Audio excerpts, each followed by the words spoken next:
নমস্কার, আমি কমলা রান্নাঘরে সকলকে স্বাগত জানাই। আজ আমি নিয়ে এসেছি একদম ঘরের স্বাদে একটি অসাধারণ রান্না, মিষ্টি কুমড়ো দিয়ে সমুদ্রের মাছের ঝোল। এই রান্নাটিকে বাড়াবাড়ি তেল মশলা ছাড়াই অসাধারণ লাগে। চলো তাহলে দেখে নিই আজকে এই রান্নাটি।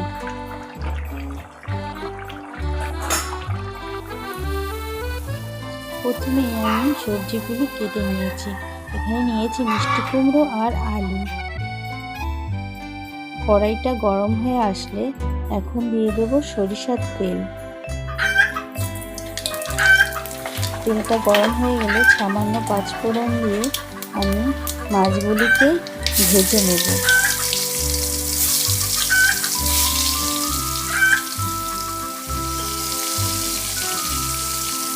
মাছগুলিকে আমি লাল লাল করে ভেজে নিয়েছি। এখন মাছগুলিকে তুলে রাখবো।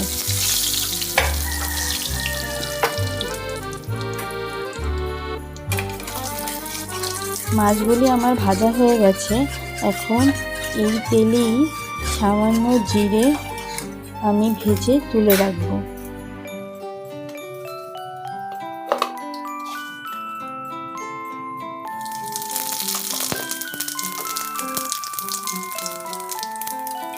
জিরেটা ভাজা হয়ে গেলে আমি তুলে উঠিয়ে রাখবো।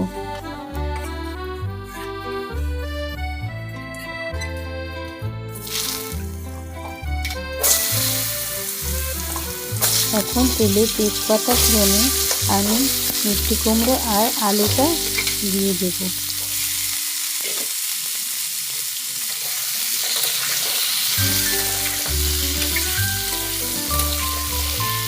দেওয়া হয়ে গেলে আমি এটাকে ভালো মতো একটু নেড়ে চেড়ে নেব।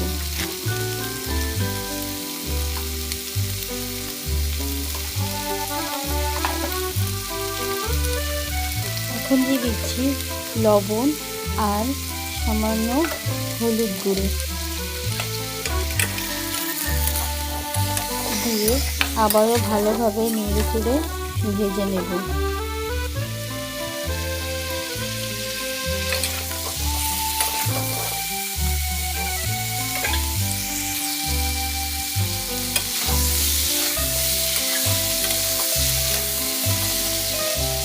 কিছুক্ষণ ভাজা হওয়ার পর আমরা এটাতে দিয়ে দেব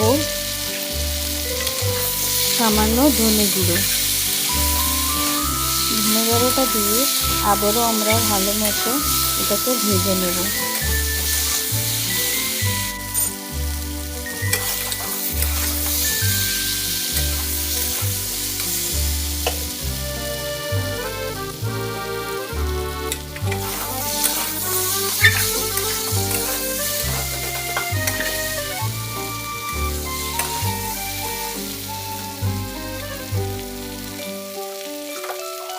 আলু কুমড়োটা যখন ভালো মতো ভাজা হয়ে যাবে তখন আমরা আগে থেকে করে রাখা গরম জলটা অ্যাড করে দেব।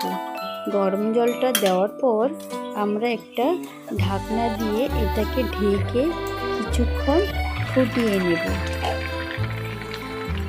ঝোলটা ফুটে উঠলে আমরা দিয়ে দেব কিছুটা চেরা কাঁচা লঙ্কা আর আগে থেকে ভেজে রাখা মাছগুলি।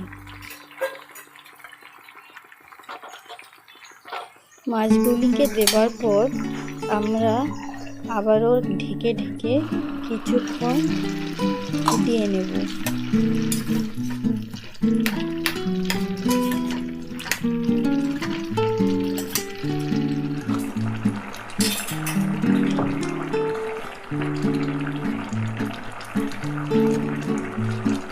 এভাবে কিছুক্ষণ ফোটানোর পর তরকারিটা নামানোর আগে আমরা আগে থেকে ভেজে রাখা জিরেটা বেটে দিয়ে দেব। জিরেটা দেওয়ার পর সামান্য নেড়ে চেড়ে নামিয়ে নিলেই রেডি আমাদের আজকের সমুদ্রের মাছের পাতলা ঝোল। খেতে অসাধারণ লাগবে। আমার ভিডিওগুলি আপনাদের কেমন লাগছে একটি লাইক করে কমেন্ট করে জানাবেন।